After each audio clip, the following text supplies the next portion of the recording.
Hey friends, it's Rana, and I'm here today to review Words of Radiance, the second book in the Stormlight Archive by Sanderson. This long-ass book took me a little bit over a month to finish reading, not because it was bad or slow, but because I didn't have much time to read in April. That's why, but I really ended up loving it, and I think it is a far better book than the first book, Wave Kings. I give this book 5 out of 5 stars. I really loved it, and because of that, this review video won't be a proper one. I will be more talking about things I liked, my favorite scenes, and discuss some points. That's why it will be a spoilery-filled review/discussion video, so if you haven't read the book yet, please click out of this one. So this quick review will be divided into parts according to each one of our main characters. I will talk about some things regarding each one of them, and at the end I will be talking quickly about some random things. So let's get over with the first character, Dalinar. Dalinar was and still is my least favorite character out of the 3 main ones. I don't hate him or anything, I just find his parts to be hella boring. That's why I really enjoyed reading this book, because he had the least amount of parts in this one.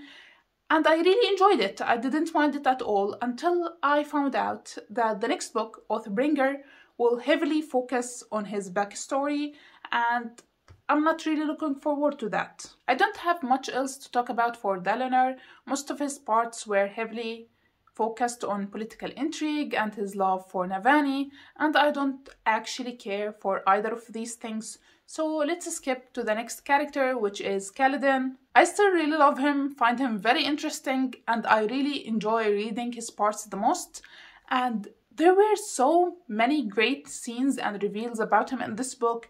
Arguably the most loved one is the 4-on-1 battle scene in the arena where he jumped in to help Adolin. Such a fantastic fight. Then him being put in jail, getting out of it, getting the chance to become a full shard bearer by giving him a shard plate and a shard blade, but he refused them and gave them instead to Mosh. Oh my god. I felt like slapping him at that moment.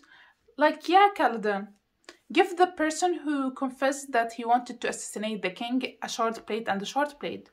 Good job, Kaladin. Good job. To be honest, Moj made some convincing reasons why he wanted to kill the king. I didn't support them, but they were pretty convincing.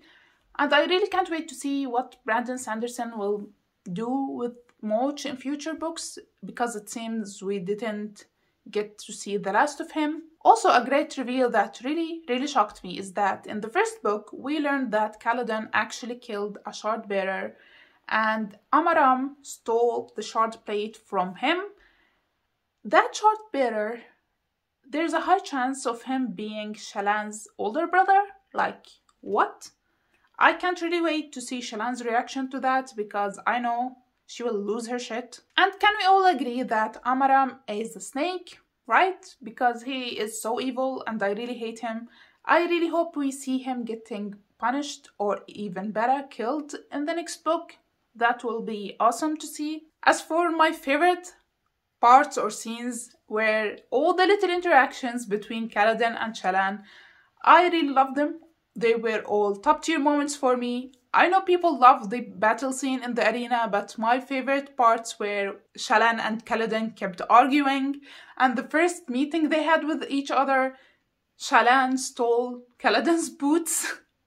I kept smiling like a fool reading that first meeting. And when they went and fell in the chasms of the Shattered Plains and kept arguing with each other while trying to go back to the camps before the high storm, I loved it. I loved all the witty banter between them and the stupid puns. They all added a comedic relief in the middle of all the chaos. I really liked their relationship until they started having romantic feelings towards each other. I was like, no, please no, god damn it.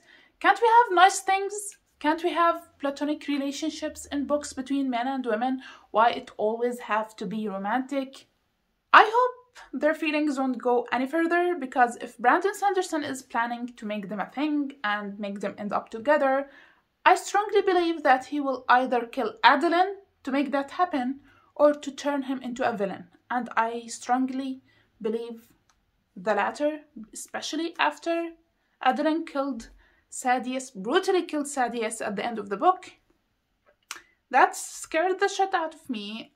I know that he deserved it, but I didn't expect it to happen that way. Not to be killed by Adeline, at least. And I think there's something evil about that scene. Adeline will turn into a villain. And I stick to that theory. Okay, now for Shallan. If you remember from my Wave Kings review, I didn't really like her that much in the first book, but she grew on me a lot, like a lot. I came to like her parts way more now. I got intrigued by her background story, I wanted to know more, and I actually now sympathize with her a lot after knowing the whole truth. And I actually came to enjoy her sense of humor a lot. I know it is not the cup of tea for many of you, but I found it to be refreshing and funny at the same time. My favorite scene of her is definitely the fight scene in the tent on her way to the Shattered Plains after Yasna's death. It was immaculate, and when she summoned the blade, I was flabbergasted to say the least, but I loved it. She's a badass, and I love her now more than ever. I was really surprised to find that many people actually hate Shallan's character because of her humor and find her annoying, but I actually really love her humor. I think I have a broken sense of humor, but I really enjoyed it, especially in that one scene where she was talking with Adeline about him fighting the Pershandi in the Shattered Plains, and he thought that she will be swooning over him, talking about his battles, when she suddenly asks him, "So, how do you poop in that charred plate?" I lost it at that. I started dying from laughter reading that whole conversation. It was so hilarious to me. I loved it. And I think readers should be less harsh on her. She is not that bad at all. She is really funny, and I think she's an important character in this book. And I can't really wait to see more of her being effortlessly funny in future books and to learn more about her powers and pattern. Now for other characters and thoughts, first we have the interludes. I really hated the interludes in the first book and the second book. I think they interrupt the flow of the story, they are boring, I don't know what the purpose of them. The only interlude that I enjoyed were Ishunai's parts. It was really interesting reading about what is happening on the other side with the Pershandi. I just didn't like how she was killed. I think it was quick and easy.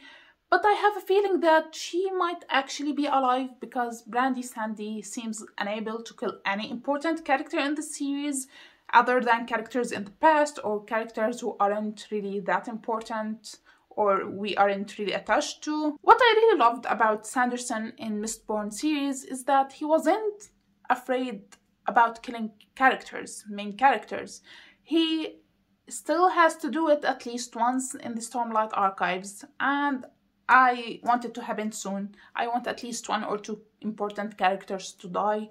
I know people don't really like characters' death, but I don't want peace. I want problems, always. Like 3 main characters has been killed in Stormlight archives so far and brought back. First of all, Syl.